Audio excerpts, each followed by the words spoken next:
Today, my wife had a baby and my marriage died. I'm 90% sure he's dead, but I'll have confirmation in a few hours. Normally, it takes longer, but due to the circumstances, the hospital rushed the DNA test.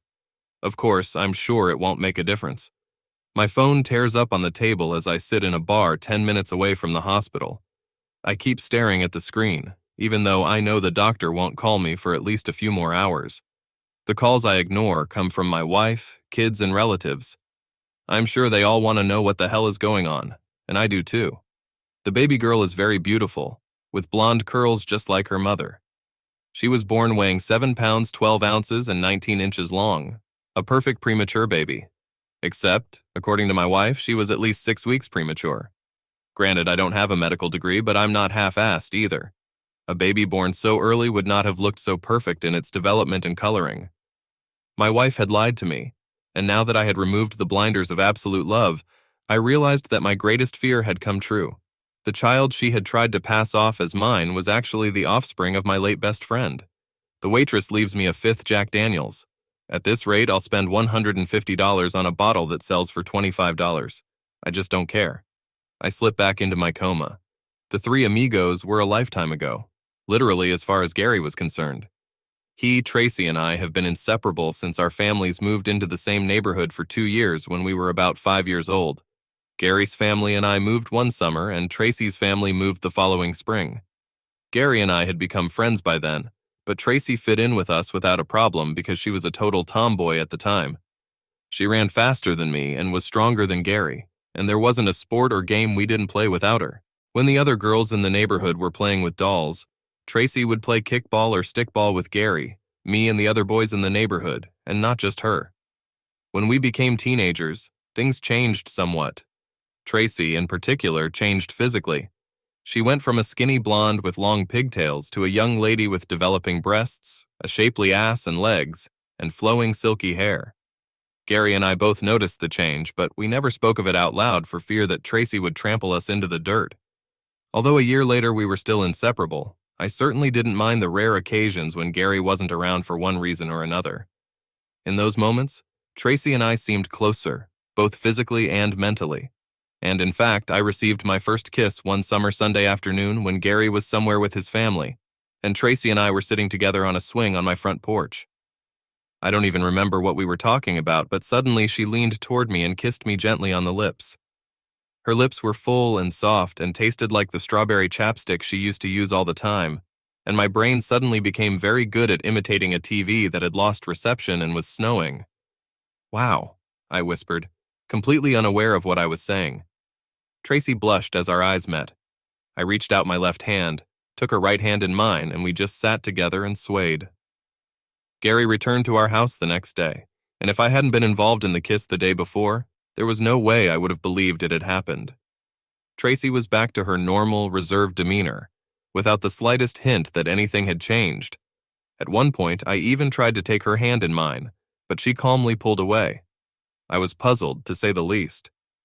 As the freshman Christmas dance approached, I decided it was the perfect time to hit on Tracy.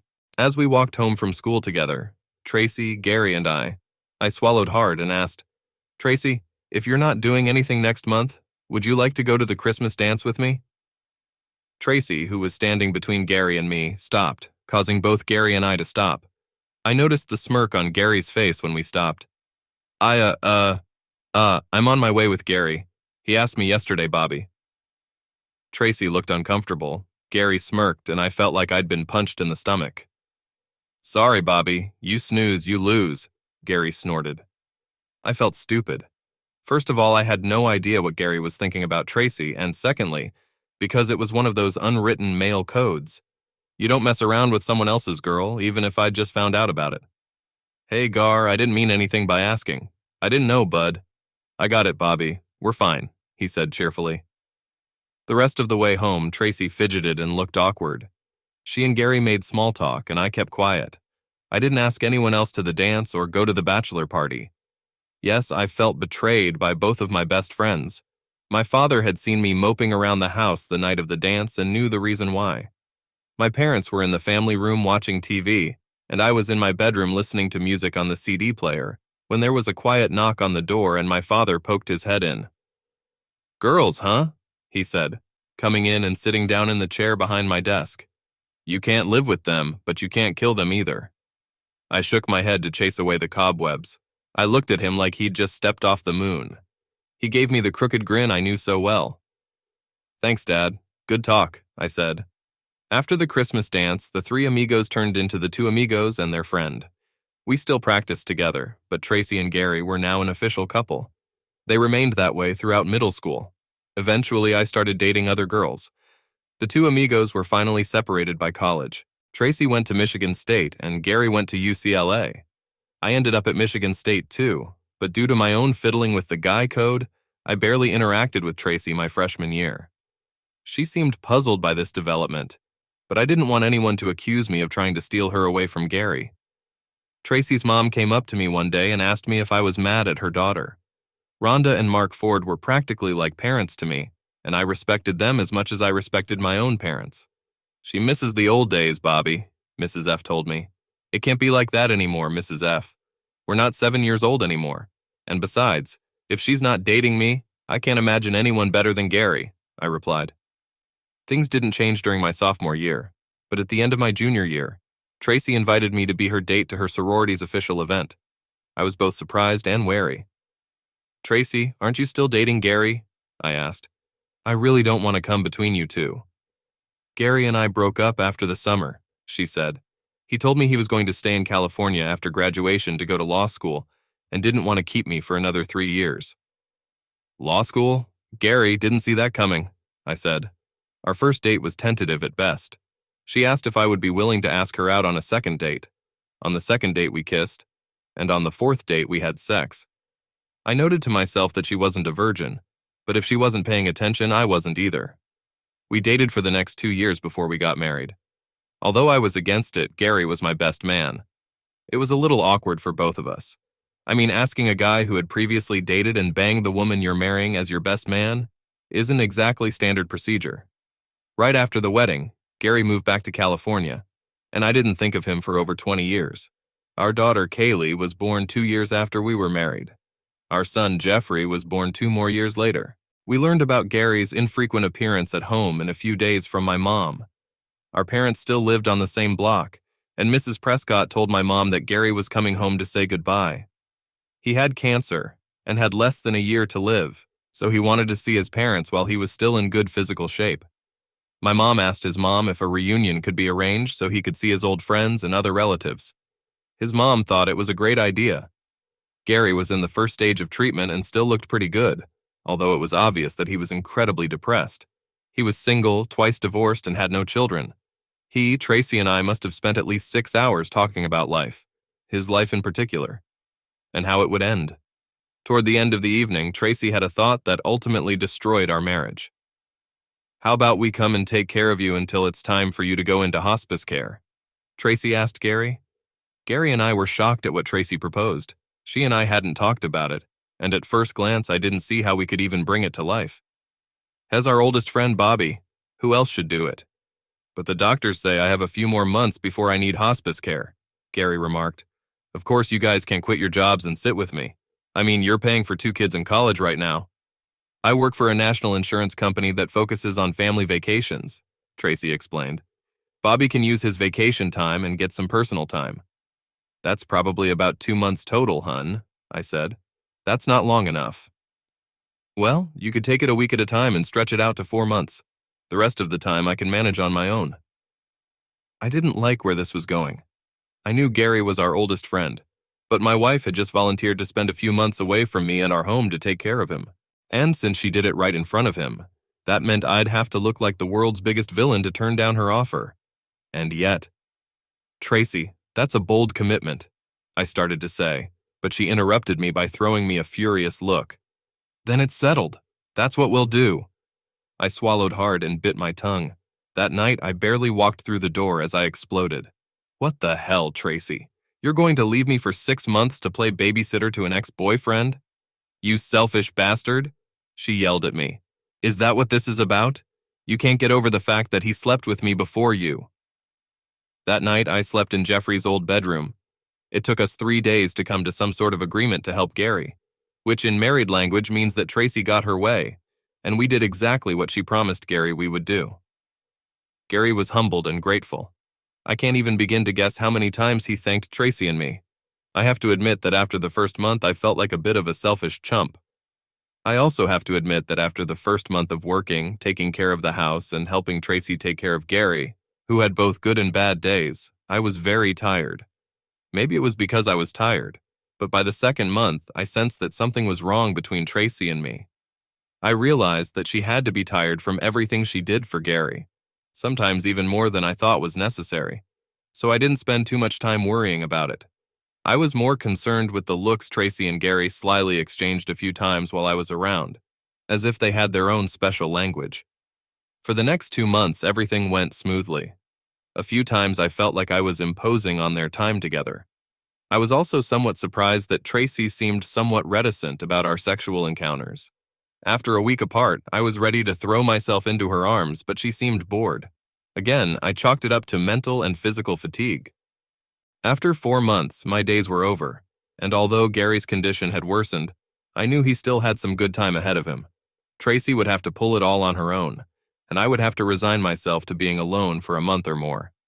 When I ran out of vacation time, our daughter Kaylee threw herself into helping out, which I thought was great since Gary was her godfather. She spent 2 different weeks helping Mom. About a month later, Gary had to be put into hospice care, and another month later he was gone. I flew to California one last time for the funeral. Tracy was as inconsolable as Gary's parents. Both of his parents thanked Tracy and me endlessly for helping Gary, but I redirected most of the gratitude to my wife. When Tracy came home, she acted almost aloof for the first week, which I attributed to grief. Then, like a switch, we made love or had sex every single day for the next 3 weeks. I felt like a kid again. A month after we got home, I got the shock of my life when Tracy came out of our bathroom with a positive pregnancy test. Thinking back on it, I should have been shocked that she didn't look shocked herself, but I was too busy trying to stay on my feet after her announcement.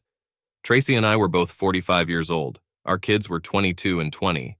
And wait, wasn't she on the pill?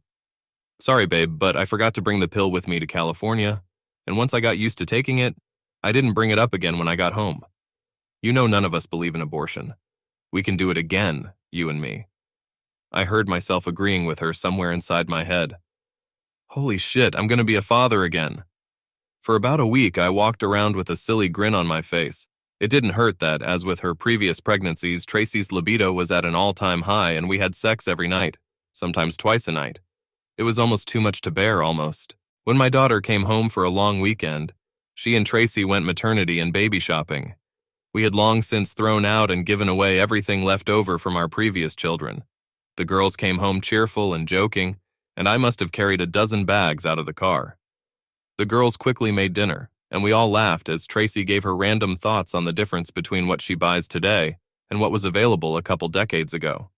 She also mentioned that she doesn't feel completely comfortable in the maternity clothes she buys, because they were all made for women 10, 20 years younger than her, and made her feel a little out of place.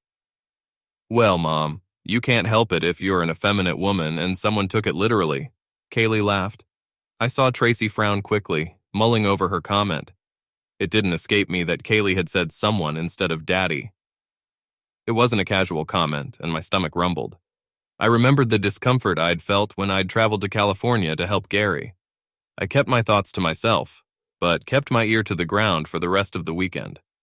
I heard a few more comments that I knew had 2 meanings, and I wondered who my daughter was addressing, me or my wife. One day when Tracy wasn't in the room, I subtly tried to find out by asking Kaylee how she felt about being a sister again after all these years. I knew she was straining to think of how to answer me. Her eyes looked anywhere but at me for about 30 seconds, then a giggle escaped her lips, which she managed to cover with a fake cough. I think it's great that Mom is such an attractive woman and you're such a strong man. She looked uncomfortable and quickly found a reason to leave the room. I dumped out 2 more antacids from the pack I'd started carrying around for the last week. Tracy was becoming more radiant each week, but the feeling of unease never left me. I just couldn't shake the feeling that something was wrong, or maybe I didn't want to. A few months later, I was in the office when I got an unexpected call from Tracy, who had taken an unpaid leave of absence from work after only being there for 3 months. Dad, how about we give the girl a ride to the hospital today? she asked in a tone that caught me off guard. Since Tracy was only 6 or 6.5 months old and her voice didn't match the seriousness of the situation, I wasn't quite sure what she was asking me. "Why in the hospital, hun? Is something wrong?" I asked with more than a little concern in my voice.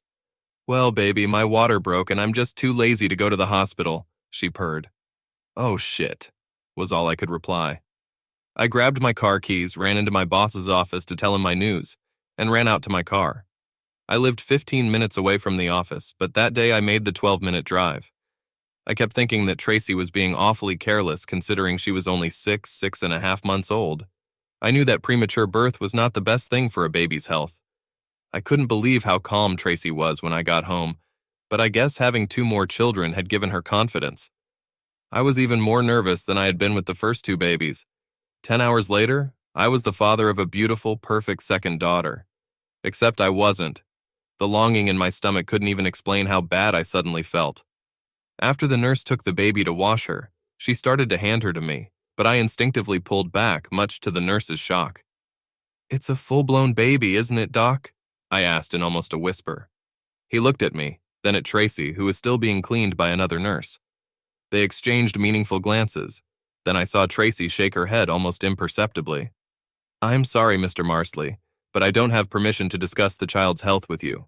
You are not on the confidentiality list. That's a HIPAA requirement," he replied. I'm not proud of myself, but at that moment I lost my head. "Screw HIPAA!" I shouted while he and all the nurses in the delivery room jumped back. "If it's my baby, I have every right to ask about her health. And if she's not mine and you know it, you can't legally put my name on the birth certificate without my permission, which you clearly don't have. Now give me a goddamn DNA test." It was deathly quiet as I turned on my heel and walked out of the delivery room, shedding my maternity clothes as I went. As I left the hospital, I caught a glimpse of my parents and Tracy's parents in the delivery room. I lingered at the bar for my 6th and 7th drinks and ate a hamburger. By this point, I had gotten calls from just about everyone who had been someone in my life, except for the doctor with the DNA results. I guess that Tracy didn't want to waste anyone's time because at this point it was already settled. Ah, hell. I guess 7 shots of Jack and a ton of stress is more important than your wife having someone else's baby, because I slept like a murderer that night. My voicemail and message boxes were completely full. Assuming nothing happened after I left, I should have brought Tracy and the baby home today. I showered and headed to the hospital, feeling like someone was beating the shit out of my head and stomach from the inside out. Tracy was breastfeeding the baby when I got to her room. I walked in and without further ado, lowered myself into the chair by her bed. The baby was napping, so Tracy unhooked her and put her in the cradle by the bed. "I don't even know where to begin, Bobby," Tracy said quietly as her eyes began to fill with tears. "This wasn't supposed to happen. I went there to help him and be his friend, honestly. But then he had a few bad days in a row, and at one point he cried in my arms. And then we ended up in bed, and everything was fine just like it used to be. And once it happened once, it was so easy to go on except when you came down to help. Then you and I slept together again, and it was awkward and I felt guilty, but I didn't know how to stop. Or maybe I didn't want it to stop. We slept together for 4 months, the last 2 without a break since you weren't around. But honestly, you and I made love even when I wasn't on the pill, and you could have gotten me pregnant just as easily, only it didn't happen." As she told me her story, she kept her eyes on the baby. I slowly absorbed her until... "Wait, you fucked Gary while Kaylee was visiting?" I asked in a daze.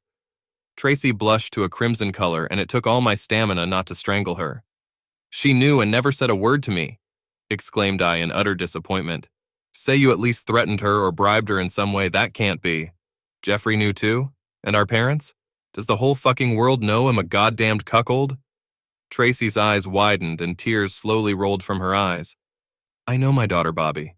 I just knew she would understand, so we never tried to hide it from her. Yeah, I asked her not to tell anyone. I told her it was on my conscience," Tracy said. "No, Jeffrey didn't know and still doesn't know. No one knows but you, me, and Kaylee. I want to keep it that way too, so we can do what's right for Bobby Geraldine. I know she's not technically yours, but she is now, and we should be as much parents to her as we are to Kaylee and Jeffrey. We are her parents. End of story. End of story. We're doing this for her and in honor of our best friend." "Best friend?" I asked. I clearly wasn't his best friend, or he wouldn't have crossed that line with my wife. You can't do that to a best friend. He's been very sick, Bobby. Not that he and I weren't close before. Yes, but you weren't intimate with him while you were married to me, unless you're telling me something else. Her blue eyes were almost glowing with anger. No. Bobby Geraldine, really? Is that supposed to soften me up?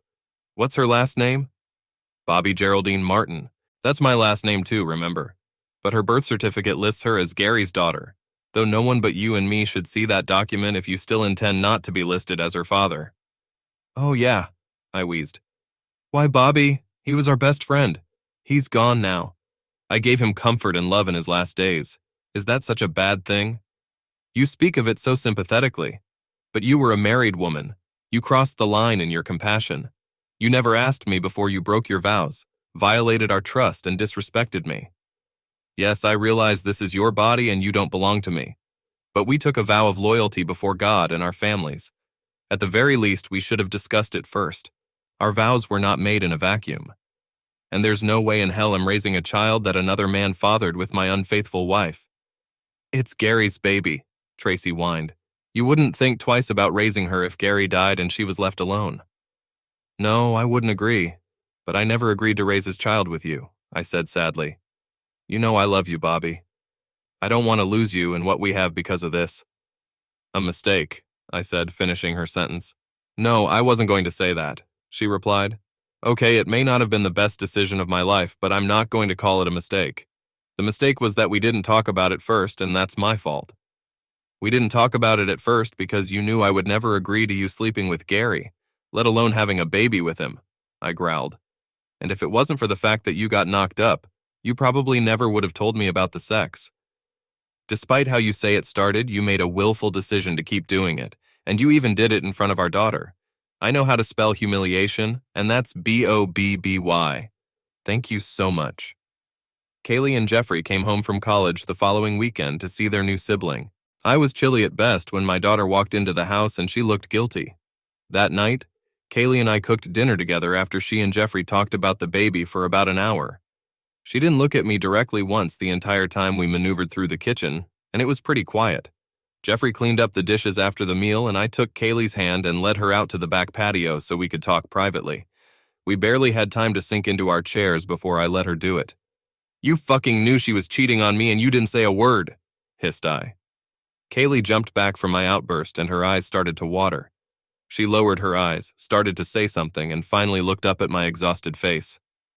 I thought it was great what you and Mom were doing for Uncle Gary.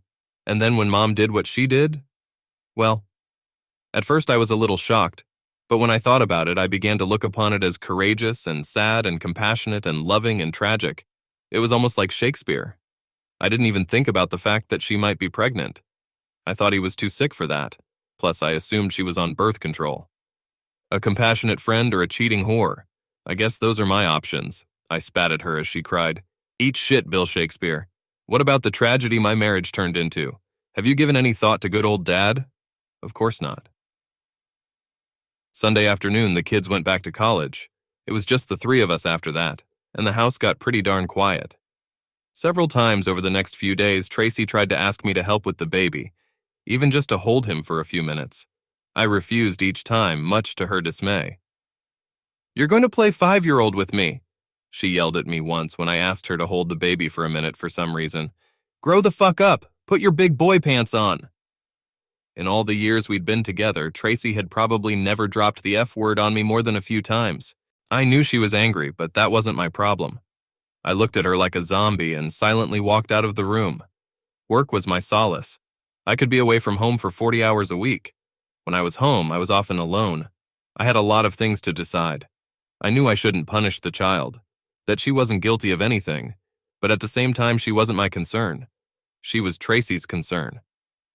Eventually, I came to the conclusion that divorce was my only option. I couldn't accept Tracy's betrayal and disrespect, and every time I looked at the baby, all I saw in my mind was Tracy and Gary having sex. When I got home, I found Tracy sitting at the kitchen table with a cup of coffee and the contents of a large envelope spread out in front of her. She was sniffling and crying. I guess I'll order something to go. Pepperoni pizza and breadsticks, okay? I said quietly as I entered the room. Is that what you care about, dinner? She spat out, and there was venom in her tone. You don't love me anymore? I sighed heavily, grabbed a cup of coffee, and sat down at the table. Not as much as a few weeks ago, I replied. You don't or can't see that you blew it when you spread your legs for our best friend. If I were you, I'd get myself a lawyer and tell Gary's parents they have a granddaughter. I'm sure they'd be thrilled. You know I don't want a divorce. I love you. I want you to calm down and think about it. Will you be better off alone? I doubt it. Think about it, honey. That's all I'm thinking about. This isn't about me. It's about you breaking our vows. And ripped my heart out, I said. But if you love me, isn't there forgiveness in your heart? We can get through this. We have to be together, Bobby, and you know it. I thought I knew that. But this isn't a case where you can just say, I'm sorry, and everything will magically get better. 24 years wasted. My first call was to my son. I laid out the nature of Tracy's actions and that the baby was Gary's child. He listened in silence. Then I heard a whispered, fuck. I told him I had filed for divorce. I hope so, Dad. This is absolute shit. What was Mom thinking? He tried to comfort me. I could see that he was very angry with his mother. I tried to reassure him by reminding him that despite what Tracy had done to me, I knew she still loved him as much as she did. He asked what I was going to do with the baby. Absolutely nothing. Neither financially nor emotionally do I have to support him or worry about him. I know financially everything will be fine, I replied. Help look after your sister. Half-sister, Dad, half-sister. I didn't say anything to my parents until the day Tracy was sued. My father was angry at both of us. At Tracy for her betrayal, and at me for agreeing to leave Tracy alone with Gary for any length of time.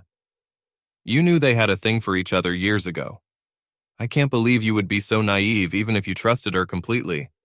Come on, boy. You know you can't trust any man when it comes to your woman. I had to admit that he was right. I should have fought harder to keep Tracy from being alone with Gary.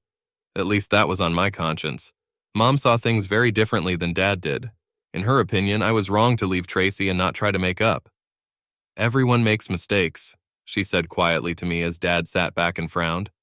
Mom, a mistake would be if she slept with him once. Sleeping with him for 4 months was a conscious decision. It can hardly be called a mistake. And sleeping with him without birth control is unfathomable, I said. And yet, Bobby, you know you still love her, and she's going to need help raising the baby. That's your job, Robert. By the way, you'll still consider this child my third grandchild. Aside from her voice, the fact that Mom had called me by my legal name told me she was on Tracy's side. Dad looked at the ceiling, then back at me. He knew he was going to have to experience hell from her later. I didn't bother calling Kaylee. I figured she was probably Tracy's first call after being served. My thought was confirmed when an irritated Kaylee called me later that day. Uncle Gary's dead, Dad. Forget about the sex. She can't take it all back now. Move forward. You and Mom still love each other, and now there's a baby too. Be a man for Mom and Bobby G, she practically commanded. Wise advice from someone who didn't see fit to tell her own father about her mother cheating with another man. Somehow I don't have to worry about what you think anymore, I replied. I later learned that Gary's parents were shocked and overjoyed to learn that they had a grandchild. They were upset that Tracy had planned to keep the news a secret, but said they understood her reasoning. A day later, they called me to beg me to stay with Tracy and raise Gary's daughter. They knew we had been very close for many years and felt I was the best person to be a father to Gary's daughter. Thanks for the confidence and compliment, but I'm not that kind of person. I have to admit that I'm so angry at Gary and Tracy that I can't keep my eyes open. I could practically feel Gary's parents whimpering on the phone as the line went quiet. I felt bad, but not that bad. I was being honest. Of course, my relatives called too. They too begged me to stay with Tracy. They recognized that what she had done was horrible and stupid, but they were sure that she still loved me and wanted to raise her child with me. I thanked them for their concern, but told them I didn't know if I could ever get past the horrible and stupid part. Of course, Tracy fought for the divorce. She and her attorney managed to get 12 joint counseling sessions scheduled. I knew I had no choice, but I wasn't going to be a limp rag during the sessions. Jocelyn McAdams, Ph.D., looked very prim and professional when I entered her office. I estimated that she was about 10 years older than Tracy and me, and she was wearing a gray blazer over a very businesslike skirt, which I noticed when she stood up to greet me with a firm handshake. Tracy was already sitting in the chair to my right in front of the large desk. She asked Tracy to tell her side of the story first, and since I knew her, I guess I went off into my own little world. I'm sure Tracy emphasized compassion and downplayed the cheating. Anyway, in the next instant, Doc brought me out of my reverie. I had assumed, erroneously as it turned out, that I had my side of the story to tell. Mr. Martin, it seems to me that you are the one with the power. You can save your marriage and your family if you act like an elder, put your ego aside, and try to get back to where you and Tracy were. Wow. I didn't expect that from someone who was supposed to be a professional. Almost everyone had the same attitude. I had to accept what had happened. Was I really in an alternate universe? Wait a second, Doc. I started before she interrupted me. Doctor or Dr. McAdams, please. We're going to take a professional approach here. I don't want either of you to treat me as a personal friend or ally. Is that your main thing, Dr. McAdams? Is that your main thing? I think you've already picked a side without even hearing my story. I stood up, turned around, and walked out. On the way home, I called the lawyer and told him that he needed to find a neutral counselor, or I would not attend any further sessions. The second counselor at least listened to my story after accepting Tracy's story, but I knew I was still adrift. You admitted that you still love your wife, Mr. Martin. Your wife still loves you very much, and now you have a child. What do you need to do to rebuild your family? Dr. Lauren Avent asked. First of all, we've never been a family. This is not my child. I'm not raising someone else's child, I said. So this is about your ego then? Said Dr. Avent with a more than smug expression on her thin face. I can't win with you guys, can I? I asked with more than a little disgust in my voice. Why is this even about me? Let me paint a picture for you in words, and I'll speak slowly so you can catch it all. I'm not the one who cheated on my spouse and broke my vows by having sex with another man. And I'm not the one who gave birth to another man's child. You need to ask her why she made the choices she did, and what she thinks she can do to overcome those bad choices, if anything. I glanced in Tracy's direction and saw that she was frowning. I could see the counselor struggling to keep a blank face. Like the old Monty Python joke, no one expects the Spanish Inquisition, and I didn't expect it. Mr. Martin, if you divorce your wife and in the future marry another woman who already has children, wouldn't you essentially be raising another man's child? Asked Dr. Avent. Well, I think you get my point, Doc, but in Tracy's case, the baby was conceived while she was married to me, which I think is a pretty big difference, don't you? She gave me a slight nod, but apparently wasn't done yet. But since the man died before the baby was born, don't we disagree? Aren't you being petty in this matter now? Said Dr. Avent. Shallow. Petty is when you know what you did was wrong, but you decide to lie by keeping it quiet. She didn't admit anything to me until I caught her. She started to continue, but I was already done. Look, Doc, this is ridiculous. Yes, I still love her. You can't undo that right away. But how can she say she loves me when she cheated on me, got me pregnant, and tried to pass the baby off as mine? She may love me a little, but if she loved me as much as she says she does, it wouldn't have happened. It wasn't a one-and-done thing, Doc. She and her lover had repeated intercourse. She's telling everyone now that it was purely out of compassion. He was a close friend, and he was dying. Well, if it was so compassionate, why didn't she come to me, her husband, and discuss the decision with me? Because she knew the answer. I would say no, and she knew it. I realize it's her body, and she probably thinks she can do whatever she wants with it.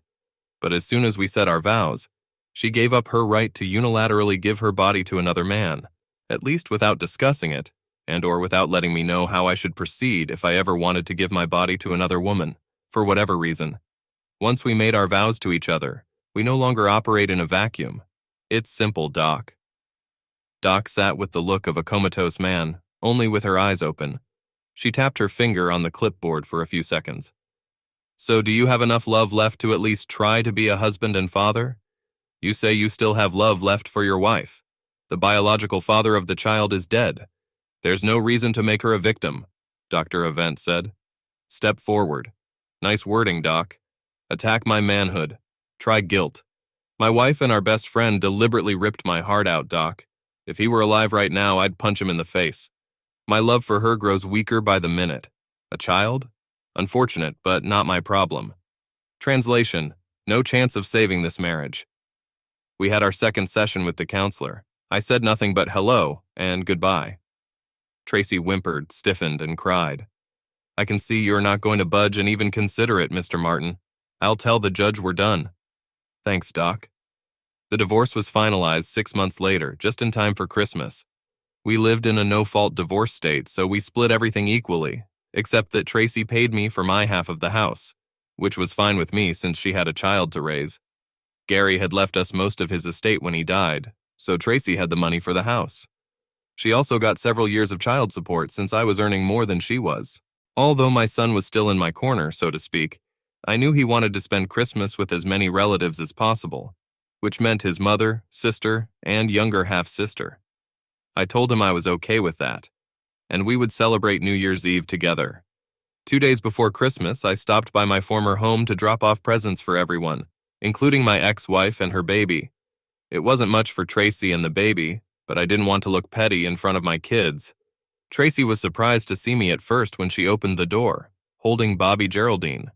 She looked at my 2 bags of presents in surprise and hesitantly let me into the house. She led me into the living room where there was a Christmas tree and everything was decorated just like we always did.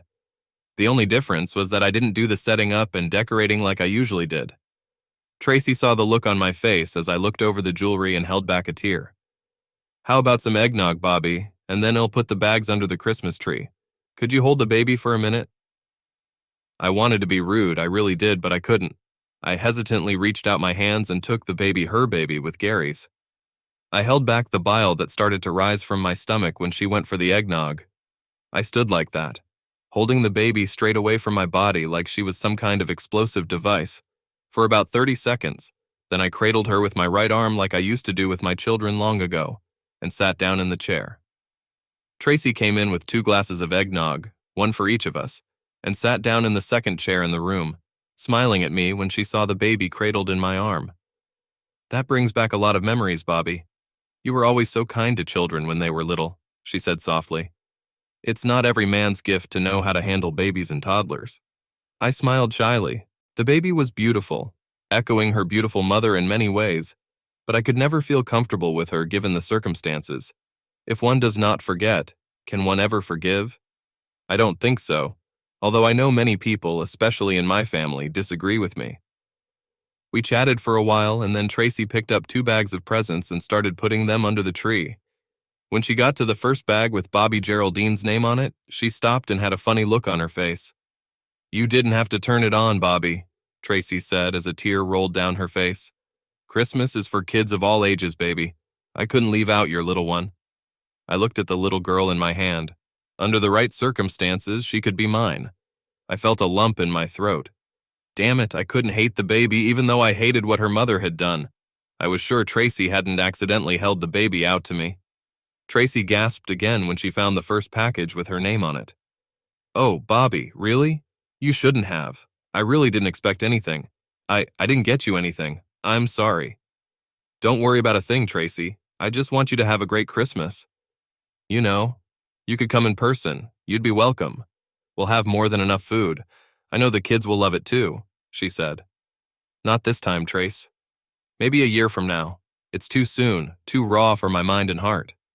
Tracy lowered her eyes. I wasn't trying to be cruel. I was being honest. My wounds still stung.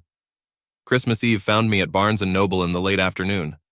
I was reading the new Clive Cussler book I'd bought for myself and drinking a mint mocha latte at the Starbucks located inside the bookstore. Looking around, I found 2 other losers who were also reading at the Starbucks. They practically had to kick me and 2 other losers out when they finally closed. I came home to a quiet house, but I was ready. I had bought chicken salad the day before and made toast to spread on it. Ruffles chips and Don Julio tequila rounded out the meal. Damn, I know how to live. Christmas morning, I woke up with a slight hangover. 4 aspirin tablets, a couple of cinnamon Pop-Tarts, and 3 cups of coffee later, I was ready for the big Christmas feast. Here's just one problem. I didn't have a holiday party planned. I went to my parents' house, and the 3 of us enjoyed my mom's baked ham dinner and a few gifts. My kids dropped off gifts for me at my parents' house when they found out I was coming for the holiday. We enjoyed hot chocolate with peppermint schnapps as an after-dinner drink. I have to admit that memories of past Christmases when we were a family were swirling around in my head. I admitted to myself that I still loved Tracy to some extent, and I had my doubts that I had made the right move. Apparently, I wasn't the only one thinking about my past life. "We hope you don't mind, Bobby, but Daddy and I consider Bobby Geraldine our granddaughter, and we bought Christmas presents for her," Mom said to break the silence in the room. "He's dead, Bobby. Gary's gone. The little girl will never know him. She'll accept any good man as her father. We don't always agree with what Tracy did, but in a way we understand it and we still love her. You can become that good man, Bobby. You have to become that good man. Everybody wants that. And I think you do too. You just don't know how to admit it to yourself. You think everyone will think less of you for getting her back and raising the baby as your own." When Mom finished, she had tears in her eyes.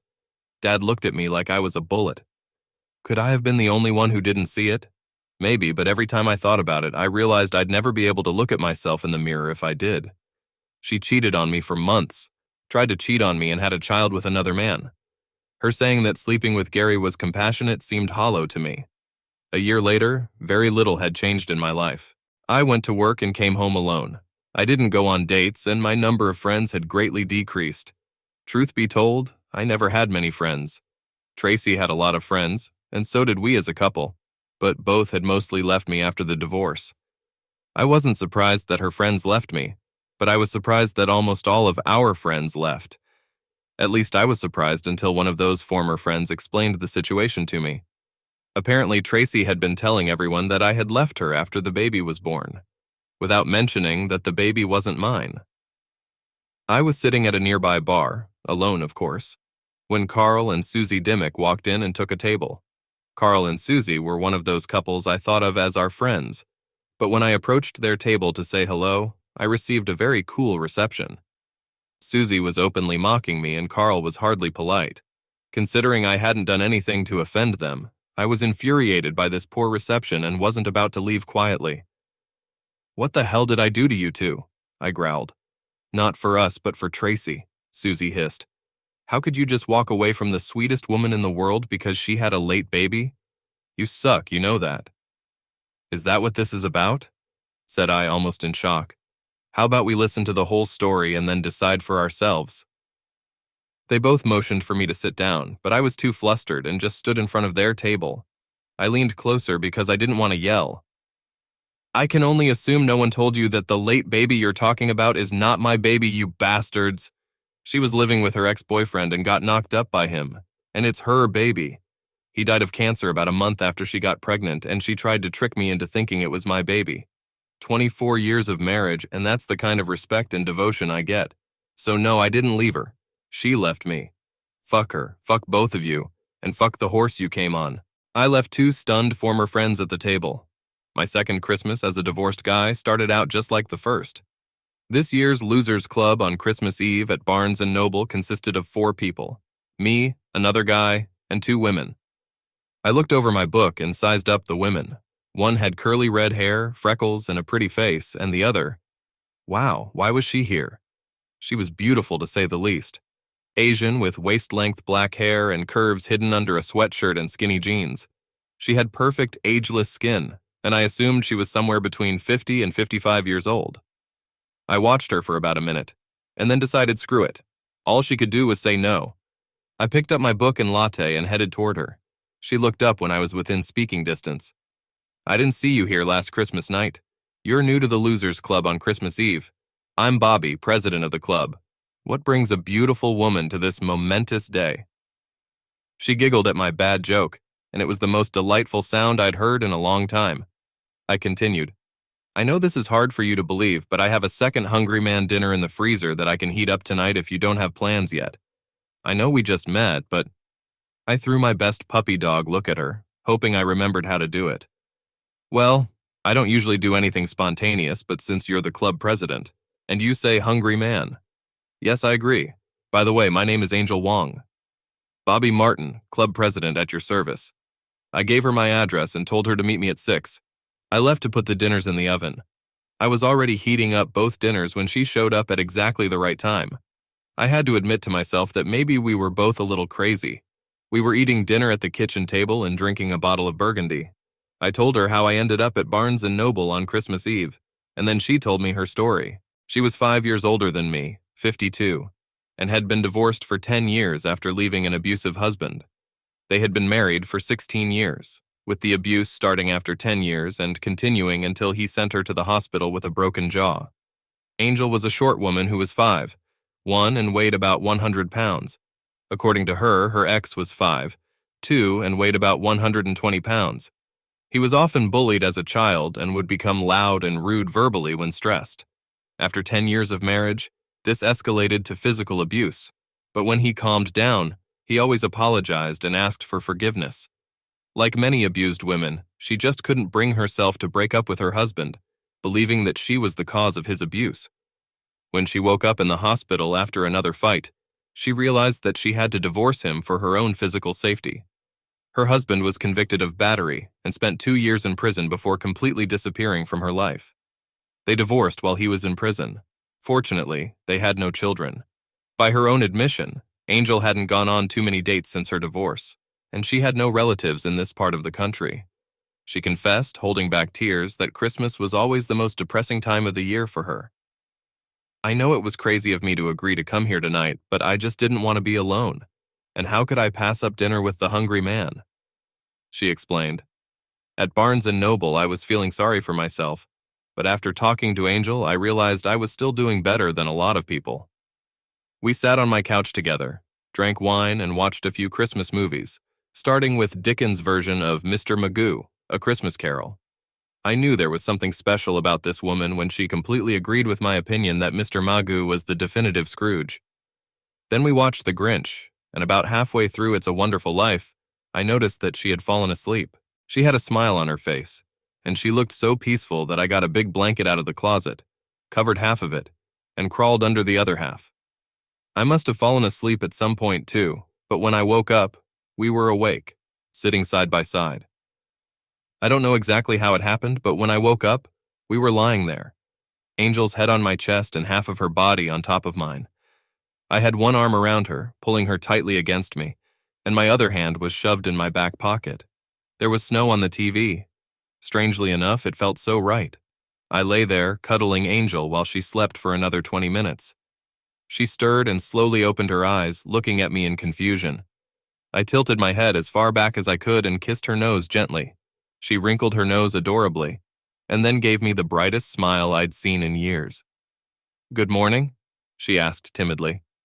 "Merry Christmas," I replied, squeezing her tighter in my arms. We lay together, not moving and smiling, for another 5 minutes before she finally spoke. "I've never done this before, I swear," she protested as her cheeks practically blazed. "But is it just me, or do you feel it too?" I grinned at her from ear to ear. "Hell yeah, I can feel it." She moved a few inches closer to me until our lips touched, and we kissed passionately. We did this a few more times until things heated up. After a few minutes, she was next to me and we became even more intimate. She put her hands on my chest to support herself, and we found a rhythm that seemed natural. I was amazed at how close we felt. Her breathing was rapid, and I could tell she was as overwhelmed by the moment as I was. We both took our time savoring the closeness until we finally collapsed together, exhausted but content. We cuddled, shared tender touches, and just enjoyed the warmth of being together. I thought it was crazy. I had just met this woman, but we already felt so good together. Then I looked up and saw her looking at me, and I realized she was thinking pretty much the same thing. "This may seem crazy," I began, "but you don't have any plans for tonight, do you? I have everything I need for a first-class Christmas dinner. And if I'm going to go through all this trouble, it wouldn't hurt to have a beautiful woman sitting across the table from me." Her grin turned into a wide smile that warmed my heart. "I need to take a shower and I didn't bring a change of clothes. I could have run home for a few minutes and come right back," she said. I smiled back at her. "My shower room is big enough for 2, and I'm sure I have a shirt or something that will fit you." Her almond-shaped eyes sparkled with amusement. "If you can tolerate me without makeup, I'm okay with it," she said. We showered together, and I showed her my gentle touch. I found her one of my small sweaters, which she wore without wearing anything underneath. It went down to halfway down her thighs and was tight enough to show off her curves as she moved. "Looks good," I commented as she modeled the outfit for me. We walked to the kitchen and I poured each of us a glass of Riesling, starting to prepare the food. Angel sat at the kitchen table with both legs tucked up so that half of her body was visible and distracted me. "So you really don't have anywhere to go today? Family? Nothing?" she asked. Actually, I was invited to a big family Christmas dinner this year, but I told her I had a previous engagement, I replied. My ex is gathering everyone at my old house. The kids, my in-laws, her in-laws, Gary's in-laws. It's a setup. She'll make sure I'm holding her adorable baby. All the parents will tell me I have to be a man. And she'll tell me she loves me and needs me and that we can find each other again. I told her I had a previous engagement, but everyone knows I'm lying. I told her I would try to hold out for a while if I could. None of them understand it from my point of view. I didn't cheat. I don't have to apologize for Tracy cheating and screwing up. We had something special until we broke up. But if we're talking about something special, how about we talk about us? We both smiled. I walked over to Angel and we kissed hard. At that moment, I heard the key rattle in the lock of my door and the door opened. My son walked in and called out to me. Angel and I froze in mid-kiss. D-D, he shouted, barely noticing us. Oh shit. He looked at us kissing, then lowered his gaze to Angel's fully naked legs and half-open ass. I think all three of us blushed. Angel quickly lowered her legs and stood behind me, which was about as modest a view as she could afford in that sweater. Jeffrey immediately turned his back to us, ostensibly to preserve Angel's modesty, though I think he was as embarrassed as she was. Mom knows I have a key to your house, and she asked me to come here and drag you back inside for Christmas dinner because she was sure you were sitting here alone and acting pathetic. Well, I guess you told the truth about your previous engagement. And she, can hardly be called pathetic. I apologize if I interrupted you. You're not stopping me from making Christmas food, I said, perhaps a little too quickly as Angel and I exchanged confused glances. Jeffrey, I need you to turn around so I can properly introduce you to Angel, my angel. Jeffrey reluctantly turned and walked into the kitchen. Yes, it was pretty obvious that Angel was naked under her sweater, but at least she was covered. She looked at me, shrugged, and then looked away. Jeffrey couldn't help it, being a red-skinned man. He glanced at Angel again, then gave me what I'd call a nod of admiration. It's nice to meet you, Angel, and thank you for coming for my father, Jeffrey said. It would be my pleasure, Jeffrey. Your father is a great guy, Angel replied. Yes, some family members seem to have forgotten about it for a while, he said. Did everyone like the presents I brought? I asked, changing the subject. How did Bobby G like her presents? You still have the feeling, Dad. Everybody likes their stuff. The baby loves the things you bought. You wouldn't believe how many things she got under the tree when all three grandparents were there. Okay, I replied. Jeffrey said he had to go. He nodded to Angel and I hugged him tightly. New Year's Eve? I asked. I promise Angel will be wearing more clothes. Oh yes, he replied, blushing thickly. After Jeffrey left, Angel cast a hard look at me.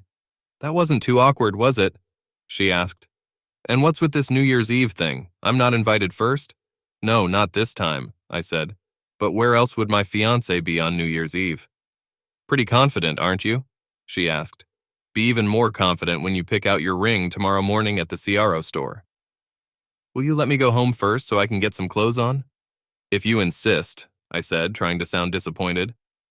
The next morning, Angel chose an engagement ring with a 1-carat marquise-cut diamond.